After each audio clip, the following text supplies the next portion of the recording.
Korea's industrial supply chain moved on three fronts today.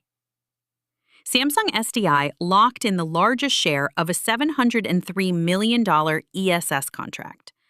DB HiTek's power semiconductor unit posted a 43% profit jump and is about to raise prices. And Hyundai deepened a shipbuilding tie-up with America's largest defense contractor. It's Thursday, August 6th. Let's take a look at a key development in Korea's industry sector.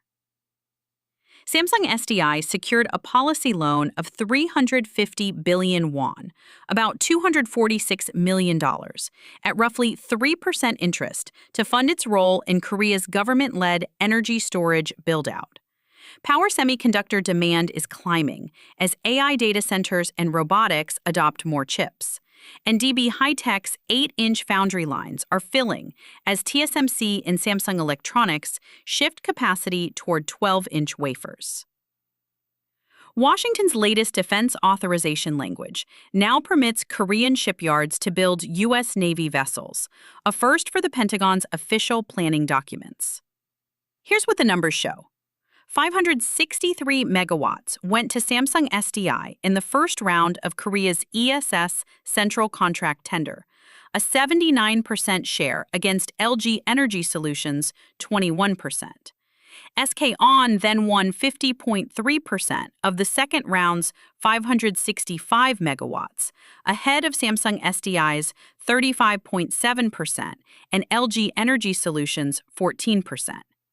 DB HiTek posted 105.2 billion won, about $74 million, in second quarter operating profit, up 43% year-on-year, as 8-inch foundry orders surged.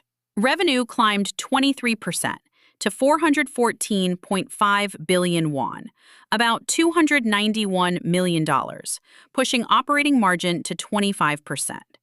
The 8-inch chip market itself is set to grow from $59.98 billion this year to $78.25 billion by 2031, according to TrendForce, even as TSMC and Samsung Electronics concentrate on 12-inch lines. Hyundai's welding robots are now running trial production inside Huntington Ingalls Mississippi shipyard, the largest defense yard in the U.S. So what does this mean for supply chain managers watching Korea? Earlier, we said Samsung SDI locked in the largest share of that ESS contract. Here's what that actually means for you. Korea's battery makers treat domestic wins as a reference case before bidding on larger contracts overseas, especially in the U.S. and Middle East. The 8-inch chip squeeze means power semiconductor supply likely stays tight through at least 2027. So sourcing teams should expect longer lead times from DB HiTek and its peers. Hyundai's shipyard automation trials suggest Korean shipbuilders are positioning for more U.S. Navy subcontracting work as Washington's procurement rules loosen. 3 things worth watching. The results of Korea's third-round ESS tender, expected next month. DB HiTek's confirmed price increase announcement, likely before the fourth quarter, and any further Pentagon procurement language on foreign shipyards when the next defense budget cycle opens. And that's today's AI Prism, Industry Daily.